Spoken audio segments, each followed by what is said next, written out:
তোমরা যারা ক্যালকাটা ইউনিভার্সিটির আন্ডারে 6 সেমিস্টার অনার্স কোর্সের ছাত্রছাত্রী আছো এবং তোমাদের ইতিহাস সাবজেক্টটা মাইনর সাবজেক্ট হিসাবে আছে, তোমাদের জন্য আজকের ক্লাসটা খুবই গুরুত্বপূর্ণ। আজকের ক্লাসে তোমাদের 6 সেমিস্টার ইতিহাস মাইনরের যে দুটি পেপার পড়তে হবে, এই দুটি পেপারের মডেল প্রশ্নপত্র অর্থাৎ মক টেস্টের প্রশ্নপত্র নিয়ে আলোচনা করব।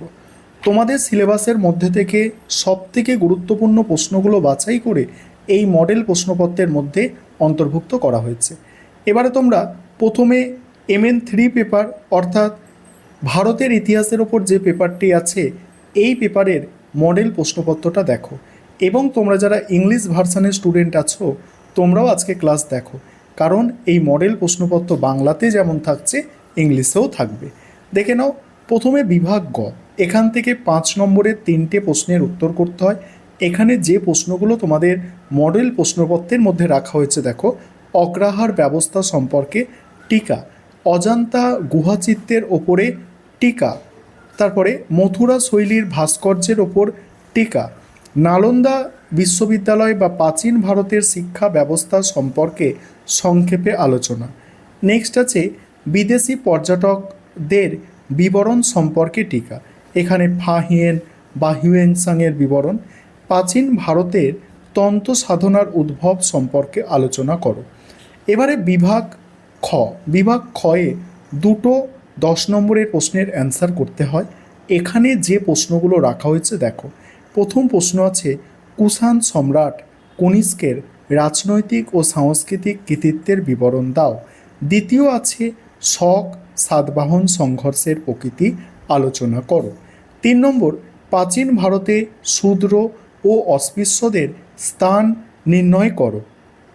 4 নম্বর প্রশ্ন আছে হর্ষবর্ধনের কৃতিত্ব আলোচনা করো। এবার আছে বিভাগ গ, বিভাগ গ থেকে কি আছে, বিভাগ গ থেকে দেখো প্রথম প্রশ্ন আছে সাম্রাজ্য বিজাতা হিসাবে সমুদ্রগুপ্তের কৃতিত্ব, 20 নম্বরের দুটো প্রশ্ন করতে হয় এখানে। তারপরে আছে ভারতের সামন্ততন্ত্রের উত্থানের প্রেক্ষাপট আলোচনা করো।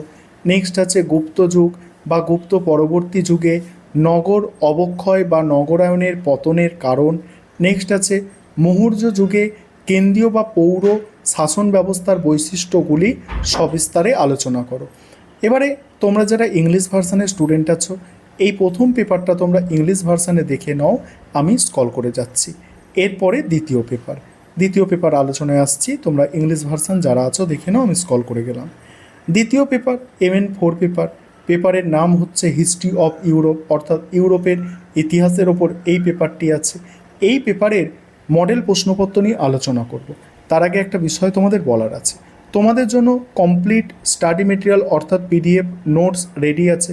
তোমরা যারা PDF নোটস কিনতে চাইছো স্ক্রিনে দেওয়া নম্বরে যোগাযোগ করতে পারো। এবারে এই পেপারের মডেল প্রশ্নপত্র তোমরা দেখে নাও।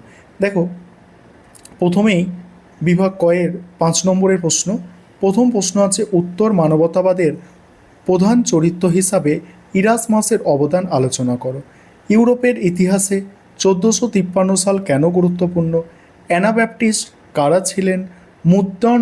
মুদ্রণ বিপ্লব কিভাবে জ্ঞানচর্চাকে প্রভাবিত করেছিল? তারপরে আছে হিউগেনেট সম্পর্কে সংক্ষিপ্ত টিকা, নতুন রাজতন্ত্র বলতে কী বোঝো? বিভাগ খ, এবারে বিভাগ খয়ে 10 নম্বরের দুটো প্রশ্নের অ্যান্সার করতে হয়, 4টে দেওয়া থাকে। সেখানে কি প্রশ্ন আছে দেখো, উত্তর মানবতাবাদের প্রধান বৈশিষ্ট্যগুলি উল্লেখ করো, এটি কিভাবে ইটালীয় মানবতাবাদ থেকে পৃথক ছিল। তারপরে আছে পর্তুগিজ ও স্পেনীয়দের সমুদ্র অভিযানকে তুমি কিভাবে ব্যাখ্যা করবে। তারপরে ইউরোপের জাতীয় রাজতন্ত্রের বিকাশ সম্পর্কে সংক্ষেপে আলোচনা করো। তারপরে আছে দেখো উগ্র সংস্কার আন্দোলন হিসাবে অ্যানাব্যাপটিস্ট ও হিউগেনেটদের ভূমিকা আলোচনা করো। এবার বিভাগ গয়ে 20 নম্বরের দুটো প্রশ্নের অ্যান্সার করতে হয়, 4টে দেওয়া থাকে। সেখানে কি প্রশ্ন রেখেছি দেখো, কেন ইটালিতে সাধারণভাবে এবং ফ্লোরেন্সে বিশেষভাবে নবজাগরণ শুরু হয়েছিল। তারপরে ধর্ম সংস্কারের ইতিহাসে জন ক্যালভিনের অবদান মূল্যায়ন করো। নেক্সট, ষোড়শ শতকে ভূমধ্যসাগর কেন আটলান্টিক মহাসাগরের অর্থনৈতিক ভারসাম্য বা বাণিজ্যের স্থানান্তর সম্পর্কে বিস্তারিত আলোচনা করো। আর তারপরে শেষ প্রশ্ন, প্রতি সংস্কার আন্দোলন বলতে কী বোঝো? ক্যাথলিক চার্চের সংস্কারে কাউন্সিল অফ স্টেট এর ভূমিকা আলোচনা করো। এরপরে তোমরা যারা ইংলিশ ভার্সানের স্টুডেন্ট আছো তোমরা দেখে নাও এই পেপার। আমাদের ইংলিশ ভার্সান বেঙ্গলি ভার্সান দুটো ভার্সানই স্টাডি মেটেরিয়াল পাওয়া যায়। তোমরা যারা স্টাডি মেটেরিয়াল পারচেস করতে ইচ্ছুক অবশ্যই যোগাযোগ করবে।